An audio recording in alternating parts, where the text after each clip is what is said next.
السلام علیکم ورحمۃ اللہ تعالی وبرکاتہ۔ حضرات، پچھلے سبق میں ہم نے پڑھا کہ کن باتوں سے غسل فرض ہوتا ہے اور کن وقتوں میں غسل کرنا سنت ہے۔ آج کے سبق میں ہم پڑھیں گے کہ کن صورتوں میں غسل کرنا مستحب ہے۔ تو آئیے ہم سبق شروع کرتے ہیں۔ بسم اللہ الرحمن الرحیم۔ سبق نمبر 14، سوال نمبر 20۔ سوال: کن صورتوں میں غسل کرنا مستحب ہے؟ جواب: وقت عرفات یعنی عرفہ کے وقت، وقت مزدلہ کے وقت، حاضری حرم یعنی حرم شریف کے حاضری کے وقت، حاضری کے لیے، حاضری سرکار اعظم صلی اللہ تعالیٰ علیہ وسلم یعنی سرکار پاک نبی پاک صلی اللہ علیہ وسلم کے جب حاضری دینے جائیں گے تو اس وقت غسل کرنا مستحب ہے۔ طواف کرنے کے وقت، دخول منا، مجدوں پر کنکریاں مارنے کے لیے تینوں دن، جمروں پر کنکریاں مارنے کے لیے تینوں دن، شب برات کے دن، شب برات میں، شب قدر، عرفہ کی رات،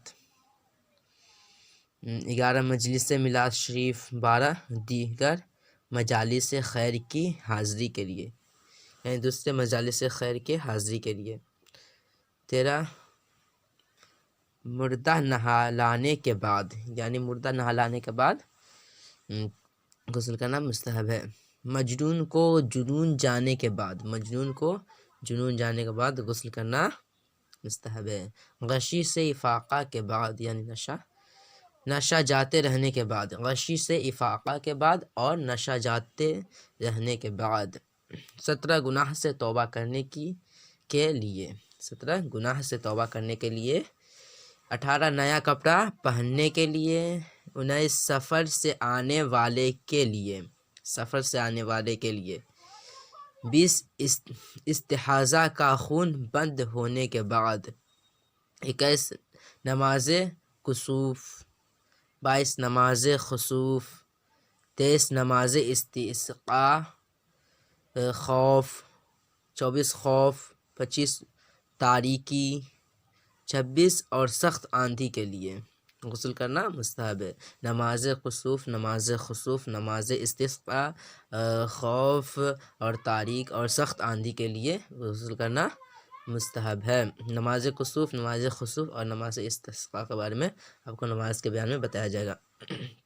27 اور بدن پر نجاست لگی اور یہ معلوم نہ ہو کہ نجاست، یہ معلوم نہ ہوا کہ کس جگہ ہے، ان سب کے لیے غسل کرنا مستحب یعنی بدن پر نجاست لگا اور یہ معلوم نہ ہو کہ کہاں پہ لگا ہے نجاست، تو ان سب صورت میں غسل کرنا مستحب ہے۔ اس کو یاد کر لیجئے، 27 کو ہے اچھے طریقے سے یاد کر لیجئے۔ 1 وقف عرفات، 2 وقف مزدلہ، 3 حاضری حرم، 4 حاضری سرکار اعظم صلی اللہ تعالیٰ علیہ وسلم، 5 طواف، 6 دخول منا، 7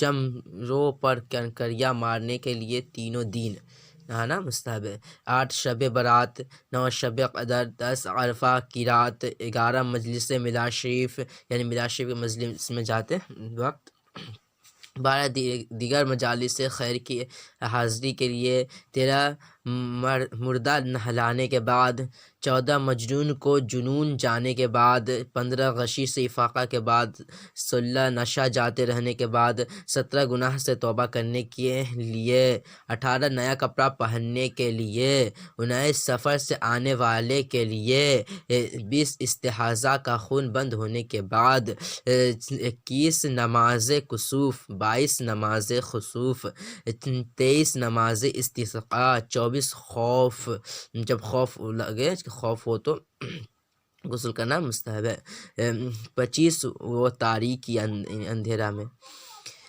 26 سخت آندھی کے لیے، 27 اور بدن پر نجاست لگی اور یہ معلوم نہ ہو کہ کس جگہ لگی، ان سب کے لیے غسل کرنا سنت ہے۔ اس کو اچھے طریقے سے یاد کر لیجئے انشاءاللہ تعالی۔ مجھے امید ہے کہ آپ اس کو اچھے طریقے سے یاد کریں گے، اور یہ اتنا مشکل نہیں، اس میں اتنا سمجھانے والی کوئی بات نہیں ہے، صرف یہ یاد کر لیجئے تو آپ کا یہ سبق آج کا یہ سبق آپ کا مکمل ہو جائے گا۔ تو السلام علیکم ورحمۃ اللہ تعالی وبرکاتہ۔